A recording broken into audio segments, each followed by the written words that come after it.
Hello दोस्तों, Lara and Roger Griffiths England में रहने वाले एक हैप्पी कपल थे। उनके 2 बच्चे थे। लारा एक स्कूल टीचर थी और रॉजर एक आईटी टेक्नीशियन थे। फिर अक्टूबर 2005 में उन्होंने 1.83 मिलियन पाउंड की लॉटरी जीती और उन्होंने भी वही किया जो नॉर्मल पीपल हमेशा करते हैं। उन्होंने जॉब क्विट की, महंगे घर खरीदे, कार खरीदी, दुबई, मोनाको, न्यूयॉर्क जैसे जगहों में टूर किए और इस लग्जरियस लाइफ में सारे पैसे खर्च कर दिए और 2010 के अंत तक वे बैंकरप्सी के कगार पर आ चुके थे। आपने भी अपने आसपास लोगों की कुछ ऐसी कहानियां जरूर सुनी होगी जिनके पास पैसा आने के बाद भी वे अमीर नहीं बन पाए।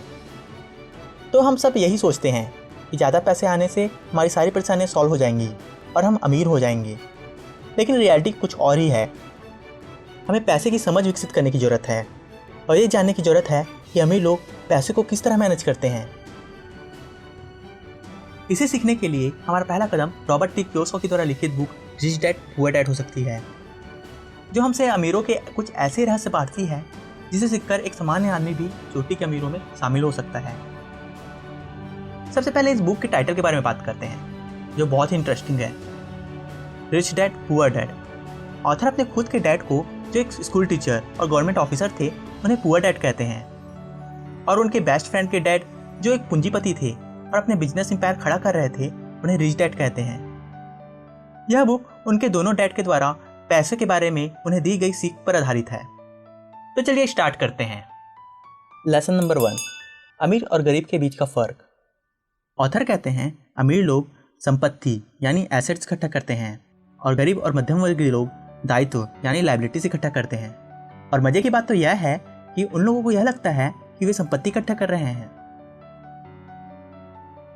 आपको संपत्ति और दायित्व का अंतर पता होना चाहिए और आपको हमेशा संपत्ति ही खरीदनी चाहिए। अगर आप अमीर बनना चाहते हैं तो आपको बस इतना ही जानने की जरूरत है। यही अमीर बनने का एक लौता नियम है। ज़्यादातर लोग पैसे की समस्याओं में सिर्फ इसलिए उलझे रहते हैं क्योंकि उन्हें पता ही नहीं होता कि संपत्ति और दायित्व में क्या फ़र्क होता है। संपत्ति वह होती है जो आपकी जेब में पैसे डालती है, जैसे कंपनी के shares, bonds, real estate, mutual funds. और दायित्व वह होती है जो आपकी जेब से पैसे निकालती है, जैसे कार, मनोरंजन, यात्राएं। आइए इसे कैश फ्लो पैटर्न के माध्यम से समझते हैं। ऊपर दिया हुआ बॉक्स एक इनकम स्टेटमेंट है। यह आमदनी और खर्च को बताता है। नीचे का चित्र बैलेंस शीट है। आइए अब एक गरीब नौजवान का कैश फ्लो पैटर्न देखते हैं। इसमें आमदनी का स्रोत सिर्फ उसका रोजगार है और उसका सारा पैसा भोजन, किराया, कपड़े, मनोरंजन और यात्रा में चला जाता है।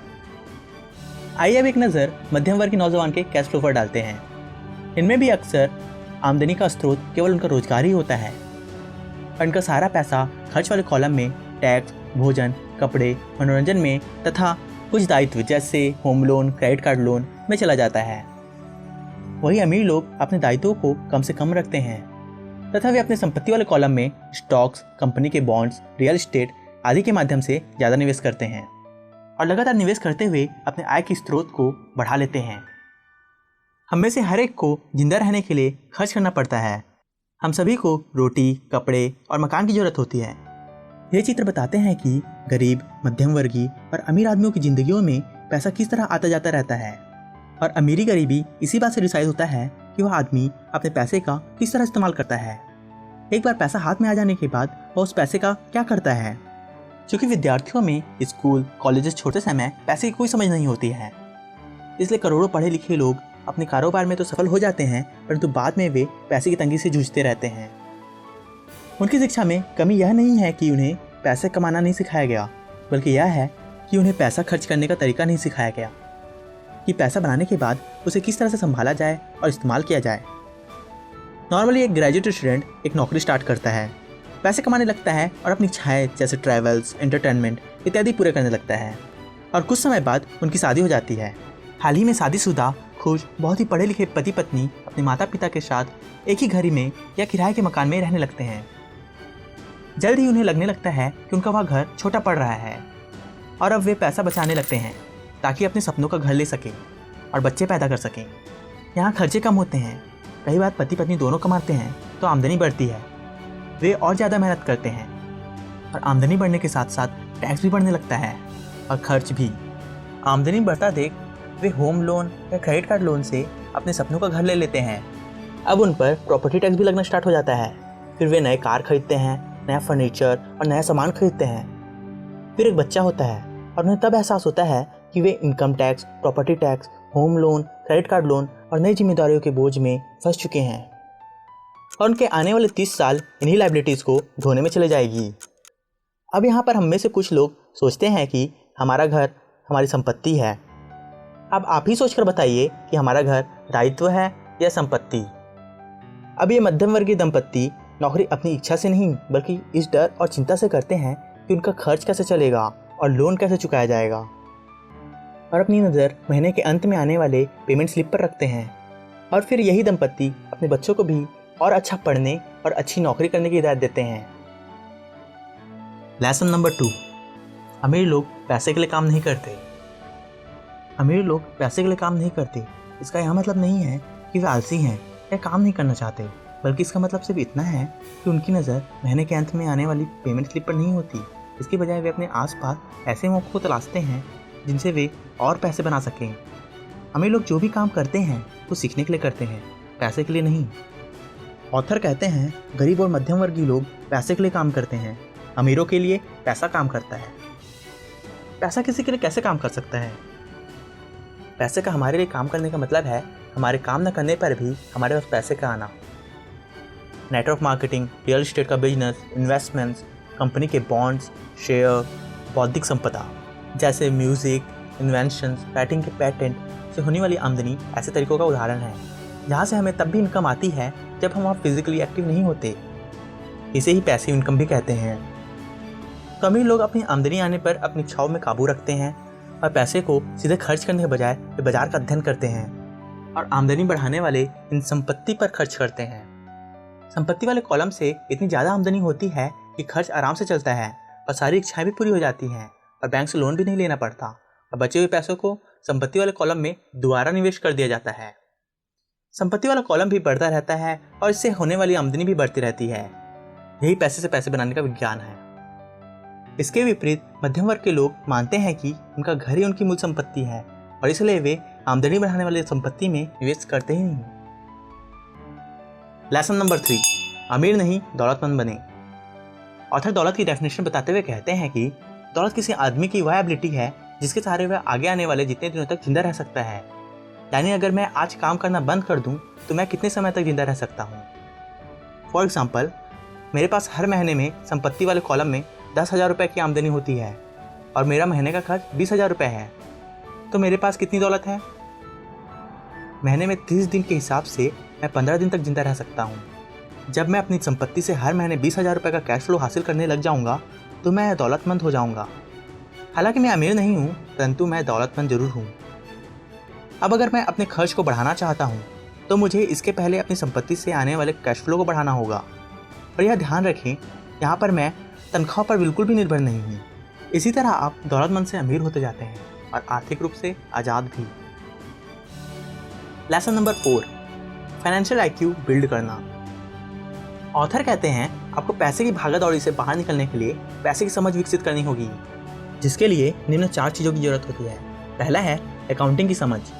अकाउंटिंग वह एबिलिटी है जिससे फाइनेंशियल स्टेटमेंट्स को पढ़ा और समझा जा सकता है। दूसरा, निवेश। इसे ही लेखक पैसे से पैसे बनाने का विज्ञान कहते हैं। तीसरा, बाजार की समझ। इसे ही मांग और पूर्ति का विज्ञान कहते हैं। आपको बाजार की बदलती परिस्थितियों को समझना आना चाहिए और तकनीकी पहलुओं को समझना भी। चौथा, कानून। आपको गवर्नमेंट द्वारा बनाई गई नियम और शर्तों के बारे में भी पता होना चाहिए। For example, income tax, mutual funds से रिलेटेड कानून। जैसे कि लेखक पहले कह चुके हैं कि अमीर लोग पैसे के लिए नहीं बल्कि कुछ सीखने के लिए काम करते हैं। इसे समझाने के लिए लेखक अपना एग्जाम्पल देते हुए कहते हैं कि उन्होंने standard oil of California, marine corps और जिरोक्स जैसे अलग अलग जगहों पर काम किया। इन सारी जगहों पर काम करते हुए उन्होंने लगभग सारे डिपार्टमेंट्स में काम किया। अकाउंट्स को समझने के लिए अकाउंटिंग डिपार्टमेंट, कानून को समझने के लिए बैंकर, वकीलों के साथ काम किया, निवेश को समझने के लिए सेल्स डिपार्टमेंट में काम किया और हर जॉब को छोड़ने के साथ ही उन्हें यात्रा करने का मौका मिलता था जो उन्हें मार्केट को समझने में काफ़ी काम आया। इसके विपरीत गरीब और मध्यम वर्गीय लोग एक सुरक्षित नौकरी से चिपके रहते हैं। और अपने फाइनेंशियल IQ को बिल्ड करने में कोई इंटरेस्ट नहीं दिखाते। आपने अपने किसी दोस्त के घर में जरूर डोसा प्लाजा से भी ज़्यादा टेस्टी डोसा का आनंद लिया होगा, तो वे प्रेम गणपति से ज़्यादा पैसे क्यों नहीं बनाते? जवाब साफ है, क्योंकि उनमें सेल्स और मार्केटिंग की समझ नहीं है, अर्थात फाइनेंशियल IQ की कमी है। इसी तरह आप ऐसे लोगों को अवश्य ही जानते होंगे जो गजब के राइटर, स्पीकर हैं या इन्हीं तरह के किसी दूसरी प्रतिभा में पारंगत हैं। दुनिया प्रतिभा संपन्न गरीब लोगों से भरी पड़ी है। अक्सर वे या तो गरीब हैं या फिर पैसों की समस्या से जूझ रहे हैं या अपनी क्षमताओं से कम पैसा बना रहे हैं। वे अक्सर आमदनी बढ़ाने के लिए और कड़ी मेहनत करते हैं, जबकि फाइनेंशियल IQ बिल्ड नहीं करते। अगर वे ऐसा कर ले तो उनकी आमदनी हवा से बातें करने लग जाएंगी। अकाउंट्स, इन्वेस्टमेंट्स, लॉ, मार्केट्स की जानकारी हासिल कर लेने का यह मतलब नहीं है कि आप सब कुछ सीख ही गए हैं। पैसे की समझ विकसित करना एक कंटिन्यूअस प्रोसेस है जो हमेशा चलती रहेगी। यह एक साइकिल चलाने सीखने जैसा है। आप गिरेंगे, लड़खड़ाएंगे, लेकिन कुछ समय बाद आप इसमें पारंगत हो जाएंगे। अब तक की बातों को कंक्लूड करें तो पहला, अपनी इच्छाओं पर काबू रखें। पैसे आने के बाद उसे सीधे खर्च करने के बजाय अपनी संपत्ति वाले खंड में खर्च करें और अपना खर्च बढ़ाने से पहले संपत्ति से आने वाले कैश फ्लो को बढ़ाएं। दूसरा, दौलतमंद होने का नजरिया बनाएं। अपना ध्यान अपने पेमेंट स्लिप से हटाकर अपनी संपत्ति वाले कॉलम में लगाएं और अपने खर्च के बराबर का कैश फ्लो अपनी संपत्ति वाले कॉलम से प्राप्त करने की कोशिश करें। इस तरह आप फाइनेंशियल फ्रीडम हासिल कर पाएंगे। तीसरा, फाइनेंशियल IQ बिल्ड करें। अकाउंटिंग, इन्वेस्टमेंट्स, मार्केट और गवर्नमेंट लॉ को समझें। इन्हें सीखने में टाइम दें। ये आपको आपकी प्रतिभा की सही आमदनी पाने में मदद करेगा। लाइक करें अगर आपको हमारी वीडियो पसंद आई हो, शेयर करें अपने दोस्तों के साथ और इसी तरह अच्छी नॉलेज की बातें जानने के लिए हमारे चैनल को सब्सक्राइब करें। And at last, thanks for watching.